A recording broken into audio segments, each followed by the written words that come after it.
राधा वल्लभ सी हरिवंश वृंदावन सीवन चंद। आज की कथा कार्तिक मास के 29वें अध्याय की कथा है। इसको अंत तक जरूर सुनेगा। प्रभु कृपा से लिख रहा सुंदर शब्द सजाए कार्तिक मास महात्म्य का 29वां अध्याय। राजा पृथु ने कहा, हे मुनिश्रेष्ठ, आपने कलह द्वारा मुक्ति पाए जाने का वृतांत मुझसे कहा, जिससे मैंने ध्यानपूर्वक सुना। हे नारद जी, यह काम उन दो नदियों के प्रभाव से हुआ था। कृपया ये मुझे बताने की कृपा कीजिए। नारद जी बोले, हे राजन, कृष्णा नदी साक्षात भगवान श्री कृष्ण महाराज का शरीर और वेणी नामक नदी भगवान शंकर का शरीर है। इन दोनों नदियों के संगम का महात्म्य श्री ब्रह्मा जी भी वर्णन करने में समर्थ नहीं हैं। फिर भी चूंकि आपने पूछा है, इसलिए आपको इनकी उत्पत्ति का वृतांत सुनाता हूँ। ध्यानपूर्वक सुनो। चाक्षु मनवंतरण के आरंभ में ब्रह्मा जी ने सरा पर्वत के शिखर पर यज्ञ करने का निश्चय किया। वह भगवान विष्णु, भगवान शंकर तथा समस्त देवताओं सहित यज्ञ की सामग्री लेकर उस पर्वत के शिखर पर गए। महर्षि ब्रह्मवादी ऋषियों ने ब्रह्म मुहूर्त में उन्हें दीक्षा देने का विचार किया। तत्पश्चात भगवान विष्णु ने ब्रह्मा जी की भार्या तवरा को बुलवाया। वो बड़ी धीमी गति से आ रही थी। इसी बीच में भृगु जी ने भगवान विष्णु से पूछा, हे प्रभु, आपने तवरा को शीघ्रता से बुलवाया था, वो क्यों नहीं आई? ब्रह्म मुहूर्त में निकल जाएगा। इस पर भगवान विष्णु बोले, यदि तवरा यथा समय यहाँ नहीं आती तो आप गायत्री को ही स्त्री मानकर दीक्षा प्रदान कर दीजिए। यहाँ गायत्री पुण्य कर्म में ब्रह्मा जी की स्त्री नहीं हो सकती।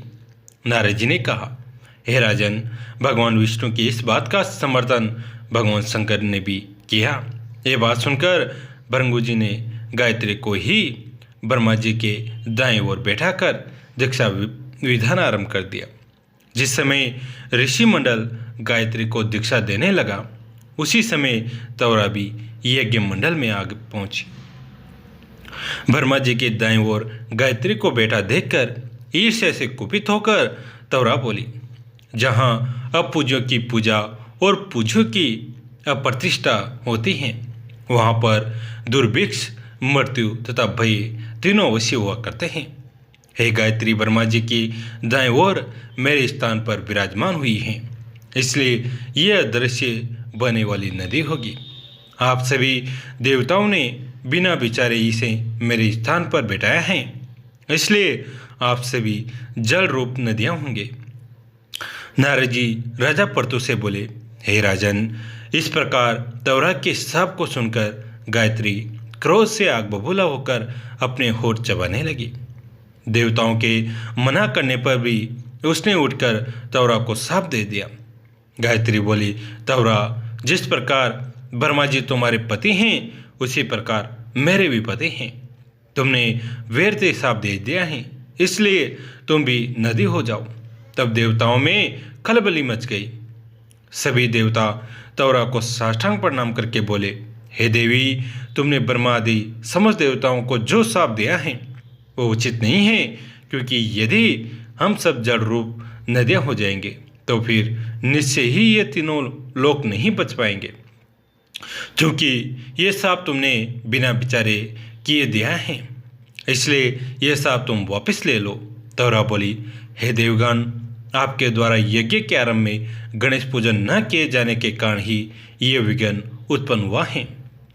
मेरा यह शाप कदापि खाली नहीं जा सकता, इसलिए आप सभी अपने अंगों से जड़ीभूत होकर अश्वमेव नदियां बनोगे।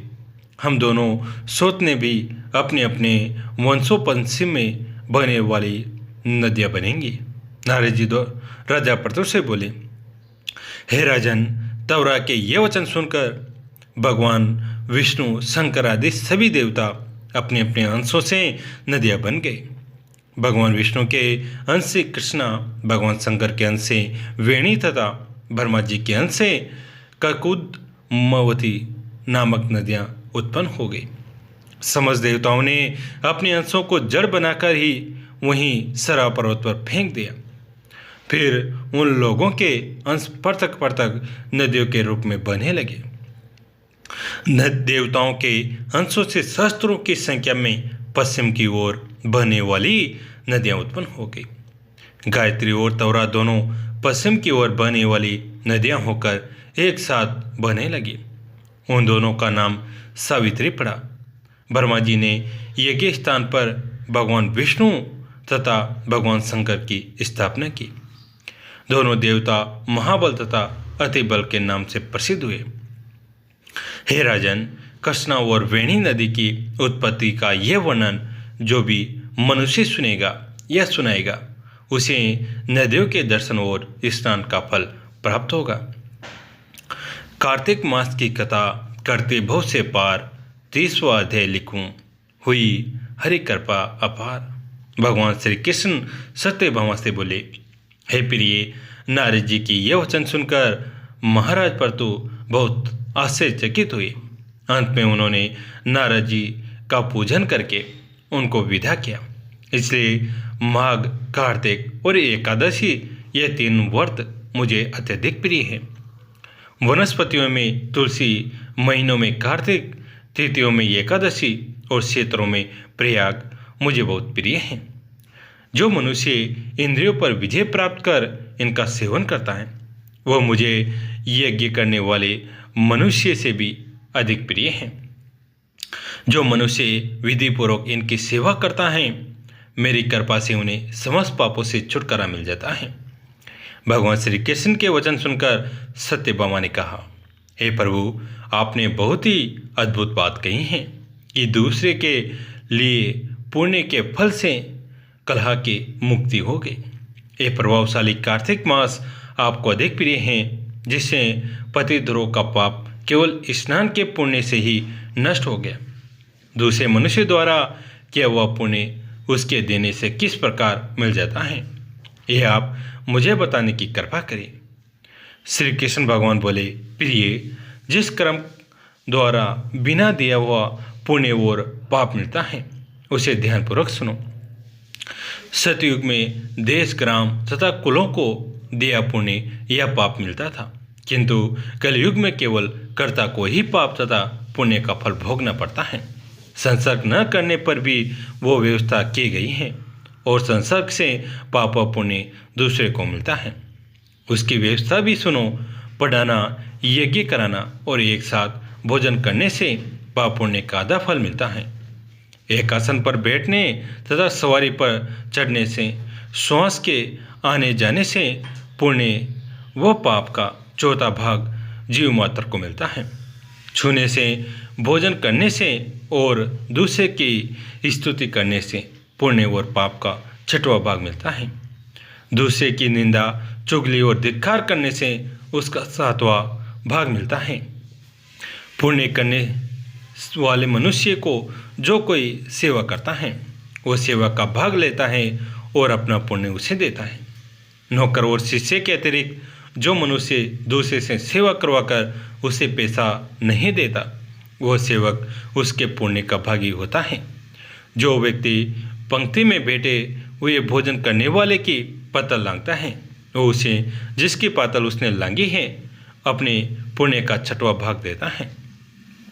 स्थान तथा ध्यान आदि करते हुए मनुष्य से जो व्यक्ति बातचीत करता है या उसे छूता है वह अपने पुण्य का 6वां भाग दे डालता है। जो मनुष्य धर्म के कार्य के लिए दूसरों से धन मांगता है वह पुण्य का भागी होता है। ठीक उसी प्रकार जिस प्रकार के दान करने वाला पुण्य का भागी होता है।